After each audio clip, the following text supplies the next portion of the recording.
안녕하세요. 저는 5살 아들을 키우고 있는 30대 엄마입니다.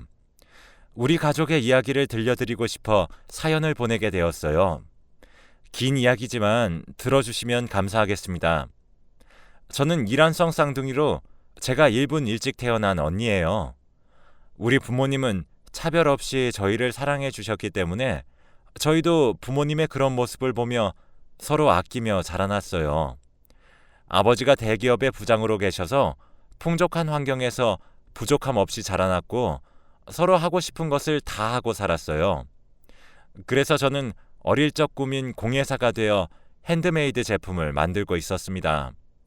그리고 동생 예지는 변호사 공부를 하더니 한 번에 합격해 꿈을 이루게 되었죠. 부모님은 이런 우리를 정말 자랑스러워했어요. 그리고 저는 26살이라는 어린 나이에 남편과 결혼해 신혼을 즐기고 있습니다. 사실 아이는 빨리 낳아야 한다고 이야기를 많이 들었지만 전 포기하고 있었죠. 왜냐하면 남편이 무정자증이라 아이를 가지는 건 상당히 힘들다고 해서 입양하는 게 좋을까 하며 의견을 나누고 있었거든요. 이렇게 저는 가정을 꾸리고 남편과 행복한 하루를 보냈어요. 그에 반해 동생은 개업을 위해 지방으로 내려가 혼자 방을 구해 살고 있었죠. 처음에는 1년간 못 올라올 정도로 바빴습니다. 저희가 가려고 해도 자기가 바빠서 시간을 못 내니 연락만 하자고 하길래 그렇구나 생각을 했습니다. 누구나 바쁘면 신경을 못 쓸 수도 있는 거니까요. 그렇게 서로 연락만 하며 지내다가 이번에 올라온다고 했죠. 그때가 28살이었고 근 1년간 못 본 딸을 본다며 부모님이 엄청 좋아하셨어요. 그래서 함께 갈 식당을 찾아 예약했고 동생이 오기를 기다렸죠. 그런데 오후 3시쯤이 되었을 때 모르는 번호로 전화가 걸려왔어요. 전화를 받으니 동생이 있는 지역에서 걸려온 전화였죠. 저에게 최예진님의 가족분이 맞냐고 물어보길래 맞다고 했어요. 그런데 곧 들려오는 말에 휴대폰을 떨어뜨려 버렸습니다. 멀리서 여보세요 하는 소리가 들렸죠. 여동생이 타고 있던 택시가 버스와 추돌되면서 사고가 났고 응급수술을 하게 되었으니 얼른 와달라는 전화였어요. 저는 눈물을 흘리며 남편에게 전화를 했고 남편은 놀라 일하다 말고 집으로 왔어요. 그리고 저를 끌고 차에 밀어 넣었죠. 부모님께 언제 연락했는지 두 분을 태우고 정말 빠른 속도로 달렸어요. 그렇게 3시간 거리를 약 2시간 20분 만에 도착했는데 이미 여동생은 수술 도중 차가운 시신이 되었다는 말을 듣게 되었죠. 어머니는 영안실에서 예지를 보고 기절하셨고 남편이 어머니를 밖으로 모셨어요. 아버지는 굳은 얼굴로 예지를 내려다보고 있었지만 전 봤어요. 덜덜 떨리는 두 손이 아버지의 상태를 말해주고 있었거든요. 그렇게 장례 절차를 밟기 위해 나갔고 저는 대기실에서 혼자 멍하니 하늘만 바라보고 있었어요. 그런데 의사가 오더니 아이는 보시지 않을 거냐고 하는 거예요. 아기라는 말에 네? 했더니 제 동생과 같은 차에 갓난아이가 있었던 거였죠.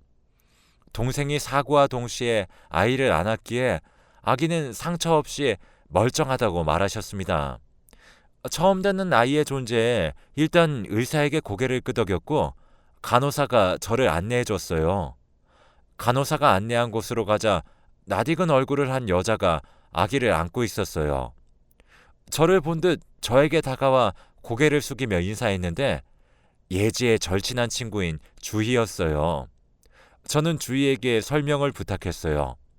그러자 무거운 입을 열었죠. 원래 사귀던 사람이 있었는데 아이를 가졌다는 걸 알고는 해외로 도망가듯 가버렸대요. 그런데 아이를 지우는 건 싫다고 해서 혼자 나왔다고 해요. 자신도 처음엔 몰랐는데 이곳에 진료 보러 온 예지를 보고서야 이야기를 들었고 도와줬다는 겁니다. 저는 품에 아기를 받아 안고 정말 고맙다고 감사 인사를 했죠. 예지의 아들 이름을 들은 저는 어머니가 계시는 응급실로 갔어요. 아니나 다를까 아버지와 남편이 함께 어머니 곁에 있었죠. 두 사람은 제 품 안에 잠들어 있는 아기를 보고 갑자기 웬 아기냐고 그랬어요.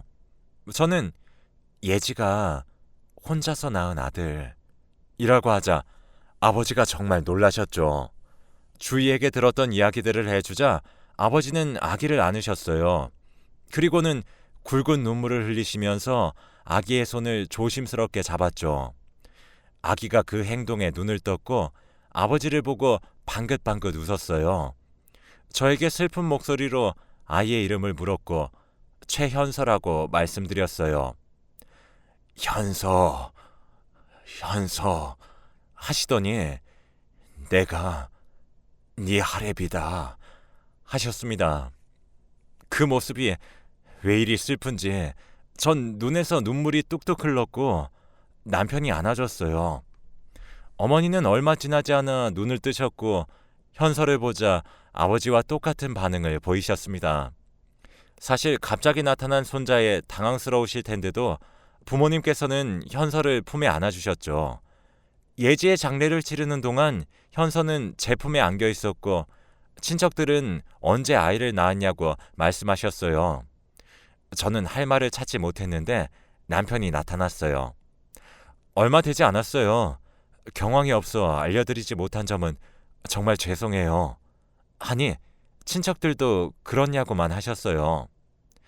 남편의 말에 놀란 저는 올려다봤고 남편은 미소를 지으며 우리 아이로 기르면 돼 했어요. 이렇게 예지의 아이로 남게 되면 고아로 자랄 텐데 그럴 바엔 아이를 못 가지는 우리가 이 아이를 입양하는 게 좋지 않을까 하고 말하더라고요.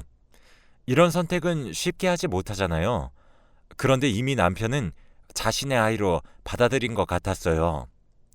전 남편의 씀씀이에 감동을 받았고 이제 내 아이라 생각했죠. 그렇게 장례가 끝나고 저희는 예지의 집으로 갔어요. 방이 2칸짜리인 이곳에는 둘의 흔적이 남아 있었습니다. 예지와 현서가 생활한 공간에는 현서의 옷과 장난감이 정말 많았어요. 아마 나중에 입혀봐야지 하고 준비한 듯한 것에 어머니의 눈시울이 붉어지셨죠. 우리는 예지의 짐을 정리하기 시작했고 집은 조금씩 깨끗해지기 시작했어요. 그렇게 당장 아기에게 필요한 것들을 챙겨 트렁크에 실었고 다음에 이삿짐 센터를 불러 짐들을 옮기기로 했답니다. 그렇게 부모님을 모셔다 드린 후 저희는 집으로 돌아와 방을 꾸몄어요. 원래 짐을 모아놓던 방이라 짐들도 다 정리하고 아기를 위한 가구도 드렸어요. 혹시 기어다닐 때 다칠까 싶어 바닥도 유아매트 시공을 했답니다. 그렇게 하나씩 준비를 하자 아기를 키우는 집이 되었어요. 낯선 공간이라 불편한 기색이 있었지만 금방 적응해주는 현서에게 정말 고마웠답니다. 그런데 저에게는 고민이 하나 생기게 되었어요. 바로 시부모님이 이걸 이해해 주실까 싶었거든요. 남편은 걱정하지 말라고 하며 내일 서류도 새로 정리하고 찾아뵙자 했어요. 남편과 저는 다음날 해가 뜨자마자 아이의 성과 본을 바꾸는 서류를 비롯해 친양자 입양 신청도 해야 했어요. 모든 일이 끝나자 오후가 되어 있었고 우리는 점심을 밖에서 간단히 먹고 시부모님을 뵙기 위해 시댁으로 갔죠. 처음 시부모님은 정말 놀라셨지만 남편에게서 어떤 일이 있었는지 듣고서야 이해를 하셨어요. 저는 조마조마했지만 손자가 생겼다며 두 분 다 좋아하셨답니다. 우리 집에 왔으니 축하 파티라도 하자는 걸 겨우겨우 말렸죠. 이렇게 아이를 반겨주시는 시부모님께 정말 감동을 받았어요. 우리 가족이 된 현서는 사랑을 독차지했답니다. 남편은 현서를 애지중지했어요. 사진 찍는 것을 좋아하던 남편은 앨범 만드는 재미로 살고 있어요. 퇴근하면 씻고 난 뒤 현서부터 보는 걸 보면 가끔 질투가 날 때도 있답니다. 하지만 아픈 손가락인 현서를 그렇게 좋아해주니 내가 진짜 남편은 잘 만났구나 생각을 했어요. 그렇게 현서를 데리고 온 후 처음으로 설 명절을 맞이하게 되었답니다. 평소와 달리 시댁과 친정에서 자고 와야 했기에 짐을 챙기는데 현서가 쓸 짐도 있으니 정신이 더 없었던 것 같아요. 남편은 카시트를 확인할 겸 저희 짐을 실으러 나갔고 저는 다시 한번 챙긴 것들을 확인하며 현서를 안아들었어요. 1층으로 가자 남편은 이미 짐을 다 실은 상태로 저희를 기다리고 있었죠. 저는 현서와 뒷좌석에 탔어요. 카시트에 아이를 고정한 뒤에 저도 안전벨트를 맸죠. 원래 매야 한다고 생각을 했지만 예지의 사고가 계속 떠올랐기 때문에 지금은 병적으로 예민한 게 안전벨트인 것 같아요. 그렇게 모든 준비를 끝마친 후 남편은 목적지를 향해 출발했답니다. 사실 친정과 시댁 모두 서울 내에 있었기 때문에 이동하는 것은 정말 좋았어요. 딱 시댁과 친정 중간에 신혼집을 차렸기 때문에 어딜 가든 비슷한 거리였답니다. 명절 전이기 때문인지 도로에는 차들이 많았어요. 교통체증에 지쳐가고 있는데 아기에게는 그 시간이 힘들었던 것 같았어요. 칭얼칭얼거리는 현서를 겨우 달래며 목적지에 거의 도착하게 되었답니다. 우리의 최종 목적지는 시댁이 아니라 저희 친정집이었어요. 저희는 시부모님께서 친정에 먼저 다녀오라고 해주셨기에 부모님을 먼저 뵈러 갔어요. 아무래도 두 분만 계실 생각에 걱정이 되었는데 배려를 해주셔서 감사했죠. 설 당일까지 있다가 그날 시댁으로 가자 아가씨가 와 있었어요. 아가씨는 저와 나이가 같았고 3살 된 딸이 있었어요. 조카는 제가 자기를 볼 때마다 놀아줬기에 절 좋아했죠. 그런데 이번에는 저의 관심은 물론 할아버지와 할머니도 현서를 보니 질투가 났었나 봐요. 저녁 식사 시간에 잠자고 있던 현서에게 살금살금 다가가더니 들고 있던 유아용 숟가락으로 이마를 탁 하고 때렸어요. 현서는 갑작스러운 통증에 놀랐는지 으앙 하고 울음을 터뜨렸고 저는 얼른 현서의 등을 토닥이며 달래기 시작했어요. 천천히 울음을 그친 현서는 딸꾹질을 했고 제 남편이 조카를 꾸짖으며 뭐하냐고 소리쳤어요. 조카는 처음 보는 삼촌의 화난 모습에 당황했고 곧 엉엉 울음을 터뜨렸죠. 그 모습에 아가씨가 아이를 안으며 그럴 수도 있지 왜 혼내냐고 되려 남편에게 뭐라 하는 거예요. 저는 어안이 벙벙해져서 아가씨를 봤고 남편도 무슨 말을 그리 하냐 했죠. 어머님이 조카를 데려가 안으시더니 왜 현서에게 그런 행동을 했냐고 물었어요. 그랬더니 아이의 말에 충격을 받았죠. 아이는 울먹거리는 목소리로 진짜 가족도 아니라고 하는데 자꾸 관심을 줘서 그랬다는 거예요. 진짜 가족이 아니라니. 그 말에 어머님이 누가 그런 말을 했냐고 하니까 손으로 아가씨 내외를 가리켰고 정막이 공간을 채웠어요. 남편은 아가씨에게 소리를 질렀고 저는 현서의 길을 막았습니다. 아가씨는 처음 당황해했었지만 이윽고 틀린 말이 아니지 않냐며 되려 뭐라 했죠. 남의 피를 왜 데리고 오냐는 둥, 이런 곳에 와서 친손주가 사랑도 못 받게 하냐는 둥, 아가씨의 말에 시부모님도 충격을 받은 것 같았고 남편이 차가운 얼굴로 제부도 그리 생각하냐 했어요. 그랬더니 당황해서 아니라고 말을 하더라고요. 그러자 아가씨는 공감해놓고 왜 발뺌하냐며 둘이 투닥거리기 시작했죠. 어머님은 조카를 내려놓고 방으로 들어가 버리셨습니다. 아버님은 조용히 보고 계시다가 아가씨한테 물었어요. 정말 저 애가 남의 아이냐고요. 아가씨는 그럼 누구 애냐고 뾰루퉁하게 대답했고 아버님은 알겠다 했어요. 저는 현서가 혹시 내쳐지는 게 아닐까 걱정했죠. 아가씨를 정말 애지중지하시던 분이 아버님이라 온몸에 피가 싹 굳어지는 것 같았습니다. 근데 아버님이 그럼 나가 라고 하는 거예요. 근데 저에게 향한 말씀이 아니었어요. 아가씨 내외를 향한 말씀이셨고 아가씨는 놀라 무슨 말을 하냐며 아버님께 말했지만 아버님은 다시 반복하셨죠. 네 자식만 자식이냐? 현서가 비록 피가 이어지지 않았지만 우리가 마음으로 낳고 품은 아인데 넌 고모라는 사람이 애가 없는 뒤에서 험담을 하고 다니면 어떻게 하냐? 그러니까 준호가 저리 아이를 대하는 게 아니야. 하셨어요. 아가씨는 사실인데 왜 자기한테만 그러냐길래 아버님은 어찌 저런 게 나왔을까 하는 표정을 지으셨어요. 그리고는 지 자식 귀한 줄 알고 남의 자식 귀한 줄 모르는 딸을 둔 적 없으니 나가! 하셨어요. 그리고 드르륵 소리가 들리더니 아가씨가 가져온 캐리어를 어머님이 가지고 나오셨죠. 네 짐은 모두 넣어놨으니 가져가고 오지도 마라! 라고 했어요. 안 가겠다고 버티던 아가씨는 남편에게 질질 끌려나갔고 서방님은 머뭇거리다 나갔어요. 사실 지금도 그때를 생각하면 잘 기억이 나지 않아요. 그저 이런 일이 있었다 정도의 기억이죠. 그날은 기분 좋게 모인 명절이었는데 저도 남편도 시부모님마저도 충격적인 일이 벌어진 날이 아닐까 하는 생각을 하고 있어요. 이런 일들이 터질 때도 저는 어떻게 해야 할지 갈피를 잡지 못했는데 대신 나서준 시부모님께 감사했습니다. 소란스러웠던 집은 고요해졌고 순식간에 폭풍이 지나간 기분이 들었어요. 왜 현서가 그런 대우를 받아야 했을까 하는 생각에 눈물이 나올 것 같던 그때 시부모님이 제 손을 꼭 잡으시며 저에게 사과를 했어요. 자기가 자식 교육을 잘못 시키는 바람에 일이 이렇게 되었으니 정말 염치불구하고 사과를 한다고 말씀하시더라고요.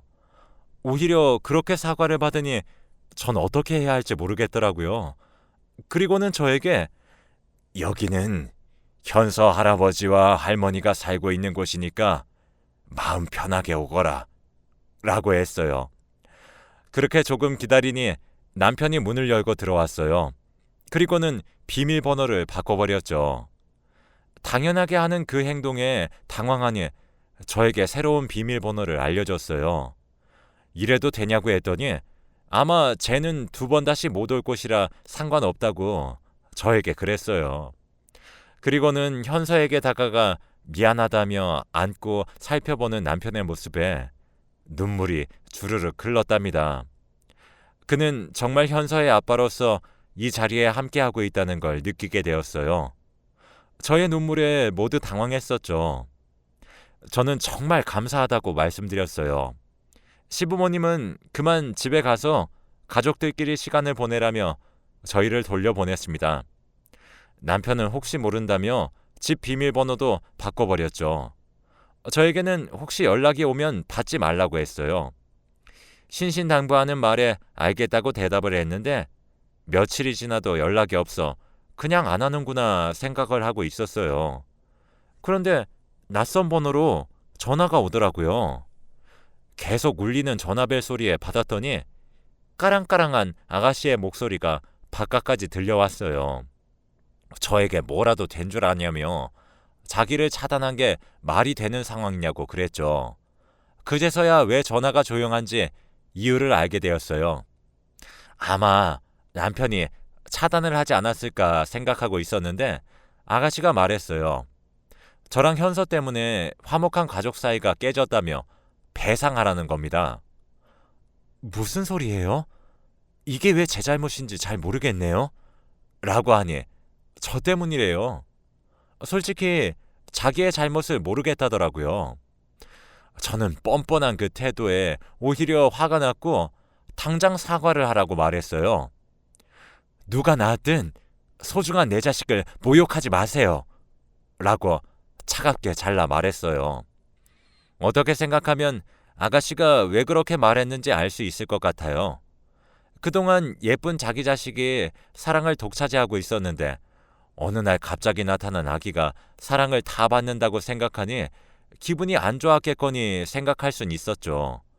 근데 그게 이런 행동에 대해 정당성을 줄 수 없잖아요. 어떻게 한 아이의 엄마라는 사람이 그러는지, 아직까지도 그런 말을 어떻게 할 수 있는지 정말 신기한 기분이 듭니다. 아가씨는 입에 담지 못할 말씀을 하셨고 분에 못 이겨 전화를 끊으셨어요. 그러나 아가씨는 모르셨을 거예요. 제가 집에서 재택으로 일을 하기 때문에 언제나 전화통화 시 자동 녹음이 되게 되어 있었거든요. 그래서 그걸 남편에게 바로 보냈더니 바로 뒤엎어졌답니다. 어떻게 했는지 모르겠지만 그 다음날 또다시 모르는 번호로 전화가 와서 받았어요. 저에게 언제 한번 찾아가 사과를 하고 싶다는 아가씨의 전화였답니다. 하지만 저는 오지 마세요 하고는 전화를 끊었는데 아가씨의 당황한 목소리가 전화 밖까지 들렸어요. 저는 전화를 끊고 그 번호도 수신 차단해버렸는데 정말 속이 시원해졌어요. 그리고 그날 저녁 시부모님께 전화가 왔답니다. 저는 무슨 일인가 싶어 전화를 받았는데 저에게 괜찮냐는 질문이 먼저 들렸어요. 저도 모르게 당황한 목소리로 네? 했더니 알고 있다고 제게 말씀하시는 게 아니겠습니까? 순간적으로 머리를 빠르게 회전하자 낮에 있던 그 전화 말씀이신 건가 하는 결론이 도출되었어요. 정말 알고 보니 남편을 통해 이야기를 들으셨는지 시부모님은 아가씨에게 끝까지 뉘우치지도 모르는 너 같은 딸은 필요 없다고 두 번 다시 내 가족을 깎아내리면 가만 안 둔다고 아버님이 말하자 찍소리도 못하고 전화를 끊었다네요. 그날 밤에 친정에 찾아왔지만 문전박대를 당했다고 했어요. 그 말을 들으니 오늘 왜 갑자기 전화 왔나 했죠. 시댁의 입장도 강경한 것에 놀라긴 했지만 원래 물보다 피가 진하다는 말이 있잖아요. 그래서 그때는 다음 명절인 추석에 오겠지 생각했어요. 하지만 제가 생각했던 것보다 시댁 식구들의 결심이 더 단단했었나 봐요. 제가 전화 오는 족족 차단을 걸어버렸더니 방법이 없다고 생각했는지 이메일부터 문자, 카톡 등으로 연락이 왔어요. 하지만 저는 단 한 통도 받지 않았고 남편에게 고스란히 알려줬습니다.